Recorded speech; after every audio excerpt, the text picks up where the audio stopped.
قرآن مجید فرقان حمید کی سورۃ العصر۔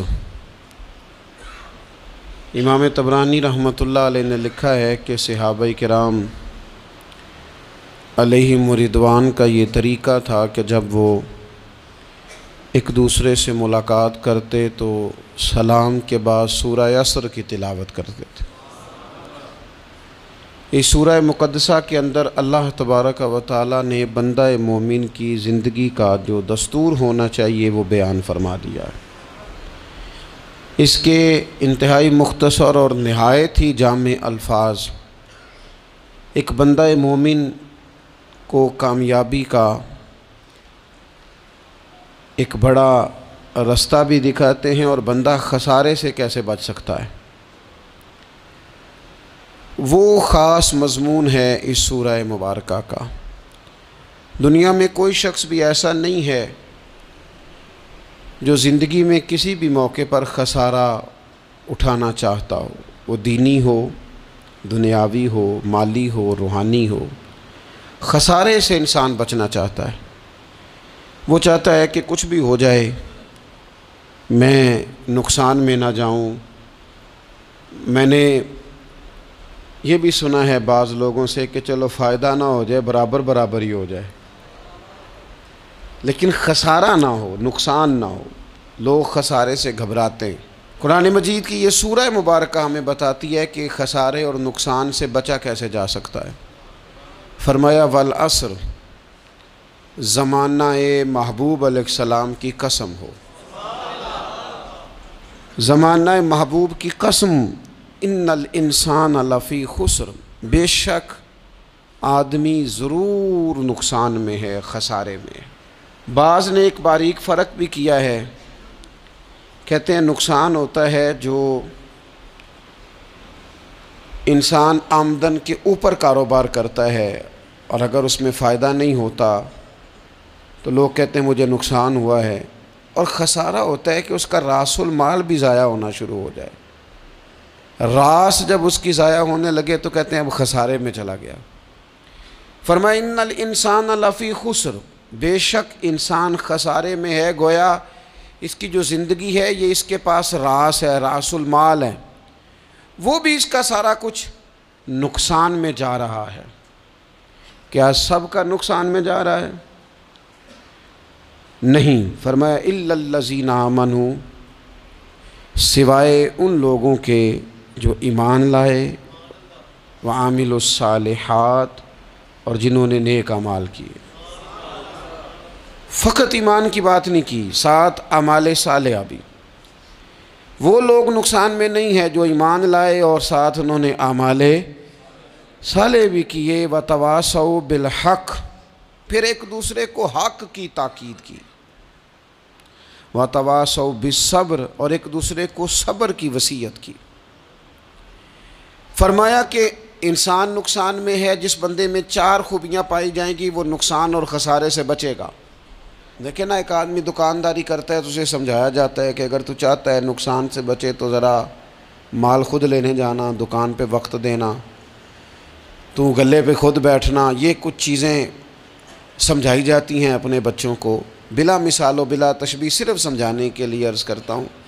قرآن مجید نے کہا ہے اگر خسارے سے بچنا چاہتے ہو تو 4 کام کرو، ورنہ تمہاری زندگی روز بروز نقصان میں جاری ہے، خسارے میں جا رہے ہو، اصل مال بھی ضائع ہو رہا ہے۔ یہ 4 باتیں اگر تم اپنے اندر پیدا کرنے میں کامیاب ہو گئے تو تم خسارے سے بچ گئے۔ کون کون سی؟ الا الذین آمنوا، ایمان لاؤ، پختہ ایمان، یقین کامل کی دولت، یؤمنون بالغیب، غیب پر ایمان، طاقتور قسم کا ایمان، ایسا ایمان کہ جو انسان کو اتنا پختہ کر دے کہ اس کے لیے نیکی کے رستے پہ چلنا آسان ہو جائے اور بدی سے خود بخود اس کی طبیعت و چاٹ ہونے لگے۔ پختہ ایمان ہو، مضبوط، وعاملوا الصالحات، اور پختہ ایمان کے بعد پھر اعمال صالحہ سے اپنے آپ کو آراستہ کرو۔ تمہاری زبان سچ بولے، تمہاری آنکھیں شرم و حیا والی ہوں، تمہارا وجود جب بھی قبول کرے رزق حلال ہی کو قبول کرے، سوچیں ستھری ہوں، نظریات پاکیزہ ہوں، طبیعت خیر خائی والی ہو، کسی کے لیے اچھے جذبات رکھتے ہو، تمہارا وجود نفع بخش ہو، ہمیشہ کسی کا بھلا کرنے کی خواہش طبیعت میں مچلتی رہتی ہو، اعمال صالحہ سے اپنے آپ کو آراستہ کرو، صوم و صلات کی پابندی ہو، نماز کا خیال ہو، نماز کے قیام کا خیال ہو، ظاہری باطنی آداب کے ساتھ اللہ کے حضور عبادت کے لیے حاضر ہونا تمہارا جذبہ ہو، ایمان اور اعمال صالحہ، یہ دو خوبیاں، وَتَوَاصَوْا بِالْحَقِّ، پھر ایک دوسرے کو نا حق کی تاکید بھی کرو، نیرا بیٹھ نہیں جانا نیک اعمال کر کے، حق نے کی ہیں تیرے ذمے دوہری ذمہ داریاں، خود تڑپنا بھی ہے اوروں کو تڑپانا بھی ہے، نیرا تو نے خود ہی نہیں تڑپنا، تیری ذمہ داری یہ ہے کہ کسی اور کو بھی تو تڑپائے، وَتَوَاصَوْا بِالْحَقِّ، تاکید حق کرنی۔ ہمارے اندر نا ایک بہت بڑا مسئلہ ہے، دو حکم ہے شریعت کے، ایک ہے امر بالمعروف، ایک ہے نہی عن المنکر، نیکی کا حکم دینا اور برائی سے منع کرنا۔ میں نے دیکھا ہے کہ بڑی کمزوری پائی جاتی ہے، نیکی کی بات لوگ پھر بھی کر لیتے ہیں، لیکن نہی عن المنکر، کسی بندے کو برائی سے روکنا، منع کرنا، طبیعت ہوتی ہے گڈ بک میں رہنے کی، مزاج ہوتا ہے سب کی آنکھوں کا تارا بننے کا، اپنے گھر کے اندر بھی اتنی جرت کا مظاہرہ نہیں کرتے کہ غلط کو غلط کہہ سکیں، حق بات کی تائید کر سکیں، طاقت ہی نہیں ہوتی۔ ایسی عجیب سیاست سکھا دی گئی ہے کہ ہر شخص ایک عجیب رنگ میں اپنی زندگی بتانا چاہتا ہے۔ قرآن مجید کہتا ہے خسارے میں چلے جاؤ گے اگر کلمہ حق تمہاری زبان پر نہیں آتا، اگر کلمۃ الحق ادا کرنے کی تمہارے اندر طاقت نہیں ہے تو تم نے ضائع کر دیا سارا وقت، حاصل کیا کیا؟ کہیں اگر اپنی برادری، اپنا قبیلہ، اپنا خاندان کسی موقع پر غلط ہے اور سامنے کوئی قبیلہ ٹھیک ہے تو آپ تائید کریں سامنے والوں، آپ کے اندر یہ اخلاقی جرت ہونی چاہیے کہ غلط کو غلط کہہ سکیں اور صحیح کو صحیح کہہ سکیں۔ نبی اکرم علیہ السلام نے فرمایا تم میں سے جو برائی دیکھے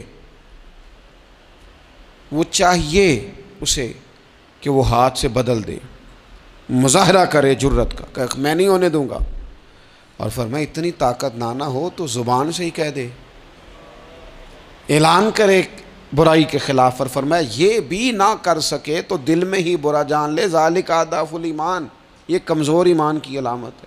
تو حق بات کا مزاج، او جی میں نے اپنی قبر میں جانا ہے، او میاں آپ کے ذمہ اللہ تعالیٰ نے قانون لگایا ہے، کنتم خیر امۃ اخرجت للناس تأمرون بالمعروف وتنہون عن المنکر، تم نے لوگوں کو بھلائی کا حکم دینا ہے اور برائی سے منع کرنا ہے۔ غلط کام ہو رہا ہو تو آپ غلط کو غلط ہی نہیں کہیں گے، آپ کی طبیعت اس طرح کی ہو جائے کہ آپ بات چپ سادھ لیں، آپ کی زبان پر کسی مظلوم کے حق میں کوئی کلمہ ہی نہ آئے۔ ایک بستی میں 2-3 لوگ بڑے نیک رہتے تھے اور باقی بستی ساری گناہوں میں، معاذ اللہ، اللہ کی نافرمانیوں میں، حدوں کو توڑنے میں مشغول تھی۔ اللہ کریم نے فرشتوں کو حکم دیا کہ اس بستی کو الٹ دو۔ فرشتوں نے عرض کی مالک وہاں تیرے 2-3 نیک بندے بھی تو رہتے ہیں، تو رب کریم نے فرمایا سب سے پہلے انہیں تباہ کرنا۔ مالک نیکوں کو، پرہیزگاروں کو، فرمایا یہ کس طرح کے پرہیزگار ہیں، خود تو نمازیں پڑھتے رہے اور میری نافرمانی دیکھ کے کبھی ان کے ماتھے پر شکن تک نہیں آیا، کبھی ان کی طبیعت پر بوجھ نہیں بنا کہ لوگ دین کی حدیں توڑ رہے ہیں میں کم از کم زبان سے ہی کہہ دوں، نہ کبھی سوچا ہی نہیں کہ شریعت اسلامیہ کو سر عام پامال کیا جا رہا ہے اور کوئی کلمہ ان کی زبان سے ادا نہیں ہوا۔ پہلے ان لوگوں کو تباہ کرنا، خود تڑپنا بھی ہے، اوروں کو تڑپانا بھی ہے، اپنی زندگی میں حق کہنے کا مزاج پیدا کریں، کسی کو روکیں کہ میاں یہاں تو غلط ہے۔ ہم سے لوگ مشورہ لینے آتے ہیں، ہم ہاں میں ہاں ملا کے گزر جاتے ہیں۔ اگر آپ کو محسوس ہونا کہ سامنے والا بندہ جو آپ کے پاس بیٹھا ہے وہ بات درست نہیں کر رہا تو یہ جرت پیدا کریں، اگرچہ حکمت سے کہیں، دانائی سے کہیں، اچھے جملوں کا چناؤ کر کے کہیں، لیکن اس کو کہیں، اس کو سمجھائیں کہ یہاں تو بھی غلطی پہ ہے۔ اور غلطی دلیر لوگ مانا کرتے ہیں، دلیر لوگ، بزدلوں نے بھی کبھی غلطی مانی ہے، بزدل تو اپنی غلطیوں پہ دلیلیں دیتے ہیں، نہیں میرا یہ مطلب تھا، نہیں میں یہ بزدل ساری زندگی کہتے ہیں میں ناکام ہوا فلانے کی وجہ سے، میں پیچھے رہ گیا فلانے کی وجہ سے۔ او خدا کے بندے تو بزدل ہے، اس لیے تو نہیں، اگر تو طاقتور ہوتا تو کم از کم اپنی غلطی تو اپنے کھاتے میں ڈالتا، تو اپنی غلطیاں بھی کسی کے کھاتے میں ڈال رہا ہے، یہ بزدلی ہے۔ تو فرمایا ایمان لائیں، اچھے اعمال کریں اور حق بات کی تاکید کریں۔ اچھا جب حق بات کی بات کریں گے تو یہ ہو نہیں سکتا پھر تکلیف نہ آئے، پھر مخالفت نہ ہو، پھر ساری دنیا ٹھیک ہے، یہ ممکن نہیں ہوتا۔ اب مشکل آئے گی تو فوراً کہا وَتَوَاصَوْا بِالصَّبْرِ، ایک دوسرے کو صبر کی وصیت کریں۔ مشکل تو آئے گی، جب آپ حق بات کہیں گے تو کچھ لوگوں کے مفادات پر چوٹ بھی لگے گی، کچھ لوگ مخالفت بھی کریں گے۔ آپ کی زندگی اگر صبر و تحمل والی ہے تو آپ کوئی کام کر جائیں گے، آپ کوئی مشن اس کی تکمیل کر جائیں گے اگر مزاج میں صبر ہے، اور اگر صبر نہیں ہے، ٹھہراؤ نہیں ہے، چند قدم نہیں چل سکتے، تھوڑی دیر بھی آپ آگے کی طرف نہیں بڑھ سکتے اگر صبر نہیں۔ ایک تو یہ ہے نا کہ میرا کمپنی میں گزارا نہیں ہوتا، ایک تو یہ ہے نا کہ میرا دوستوں میں گزارا نہیں ہوتا، اور ایک تو یہ ہے نا میرا دفتر میں صبر نہ ہو، ذمہ داری سے کہہ رہا ہوں، صبر نہ ہو تو ماں باپ سے بھی گزارا نہیں ہوتا۔ میں ذمہ داری سے کہنے لگا ہوں صبر نہ ہو تو بیوی بچوں کے ساتھ بھی گزارا نہیں ہوتا۔ آپ کو صبر کرنا ہے۔ مجھے بتائیے چھوٹا بچہ ہے آپ کا، وہ چھوٹا ہے، اسے پتہ نہیں ہے، وہ کچھ ایسے کام بھی کرتا ہے جو غصے والے ہیں، تو کیا آپ اس بچے کو سزا دیں گے؟ نہیں، آپ صبر کریں گے، آپ سمجھیں گے کہ یہ مقام صبر ہے۔